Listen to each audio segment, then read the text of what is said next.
everybody to this month's menTEA Talk. So this episode is called Woosah, Self-Care. So today we're just going to be talking about a few self-care methods, talking to some of the ladies involved with Desire to Aspire about their personal methods and how they like to go about self-care and kind of what it means to them. So if I could have everybody introduce themselves, that'd be great. We can start here. My name is Maria Masonette, and I'm on the board of directors for Desire to Aspire. I'm Maya. Hey y'all. Cassidy. Brianna. Mahogany. And Alicia. Okay, perfect. So we have a great diverse group of ladies here that can offer their insight and their opinions on self-care, which is amazing. So the first question I'm going to ask everybody, and anybody can feel free to jump in here whenever you'd like. What does self-care mean to you? So anybody can start. I'll start since it's time. Okay. I think self-care means obviously taking care of yourself, but not just going to get your nails done or going to, and somebody's laughing. Now I'm gonna laugh. But not just going to get your nails done or getting your hair done, but I just think that really taking care of yourself internally. Yeah, absolutely. De-stressing is very important. I think stress is a silent killer.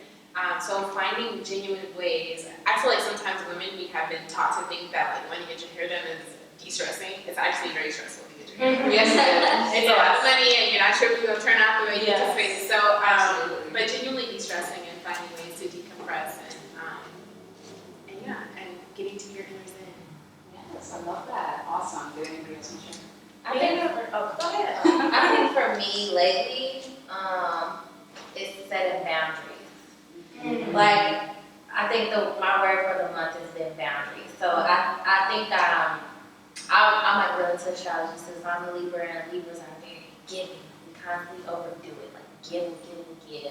And we never really take time to figure out like what we need because we always are like thinking about people's feelings of our own. So I think for me, I've spent 25 years of my life like constantly making sure everyone else is okay. Like, are you happy with this? Are you okay? Like, well, okay, this person is okay, this person is okay, but then it's like I neglect myself in that process, and I never really figured it out as to why I do that, but it's like, I don't have any boundaries, like I don't have, and boundaries could be anything. It's like, people who question you all the time, like, where you at, why you can't do this, it's like, stop asking questions, it's like, just little things like that. It doesn't have to be as large as like, you can't speak to me that way. It can be as small as like, you can't call me past 5. Because this is my time for myself. So it's like little things like that I had to learn. I'm still learning. Setting boundaries are hard. It's like internal work. Honestly, it's not easy. So I think for me, my self-care is like setting boundaries so that I can maneuver in the world how I feel that I need to maneuver in the world and be comfortable in doing so. Absolutely, and I personally resonate with that one a lot. Setting boundaries is really important for me just to be able to take care of myself because it's just, you will literally like run yourself into the ground if you do not set boundaries for yourself. So I really love that. Thank you. Anybody else?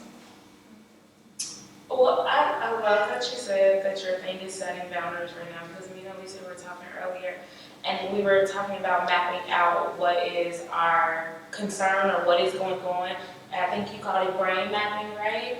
Figuring out what is the issue. So I think that she figured out the issue is I need to set boundaries. This is what I'm going to do to set boundaries. So I think I'm kind of in the figuring out what are the concerns right now in my life. I'm going to figure them out, map them, figure out where they started, and then kind of try to deconstruct them and rebuild them from there. So I'm at the beginning stages of self-care, but that's where I'm at with that. Thank you so much for sharing. Anybody else?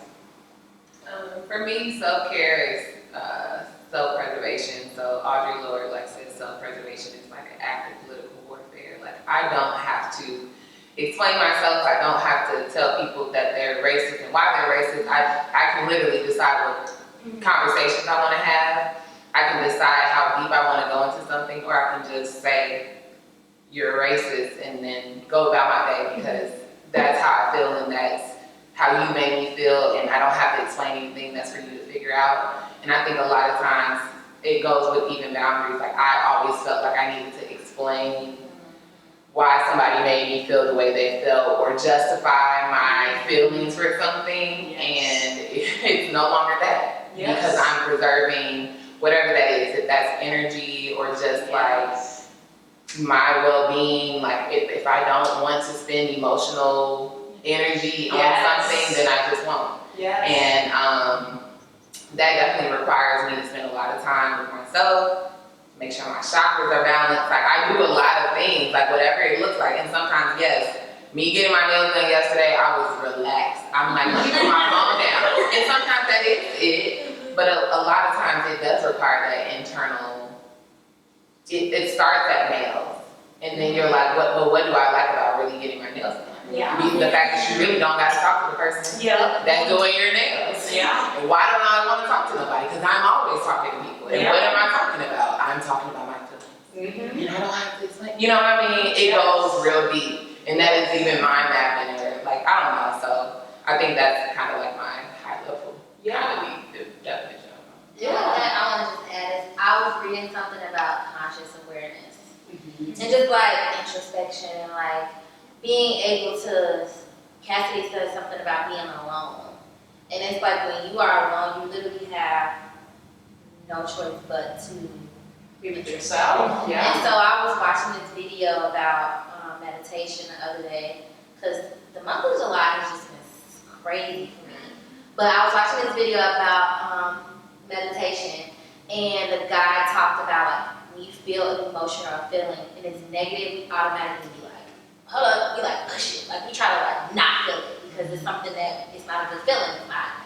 And so he said instead of doing that, because you're feeling that way, your body naturally responds to things that external stimuli, like you automatically get those responses. So you feel sad for a reason, you feel anxious for a reason.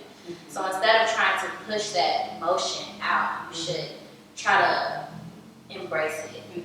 And so I was like, man, so it's like when he said that, I was like, okay, I'm feeling all these things. Instead of trying to be like, I don't want to feel this, I'm about to just distract myself, I'm about to like drink or whatever I do to like cope. I started embracing those emotions. So what I do is I like visualize what color they are. So like if I'm feeling sad, okay, maybe today my sadness can be purple. So I would close my eyes and I would envision like purple, and I envision myself like holding it and like bringing it close to me and like, you know, just kind of like comforting that purple energy or whatever. Like I kind of think of it like Avatar, you know how they airbender like that. Like I'm like harnessing this purple sad energy for the day that I feel, and then it's a part of me. So in me doing that, I'm able to like, dang, I feel this sadness, but I comforted myself. Like I allow myself to feel that sadness. I didn't have to reach out for anyone else for that comfort. And it's also like a self-healing thing too, because then instead of me trying to push it away, I embraced it, and now I'm able to heal from it.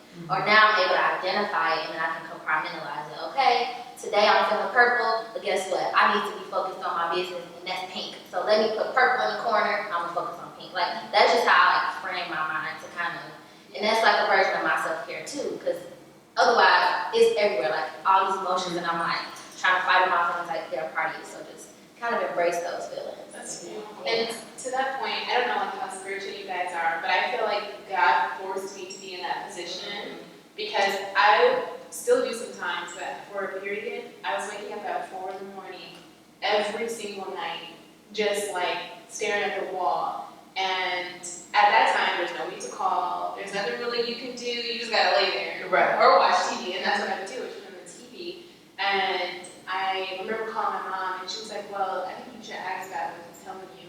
And so I think that I started to not turn on the TV and just lay there in silence, which like, if you guys know me, I'm super good at everything. So laying there in silence is like, but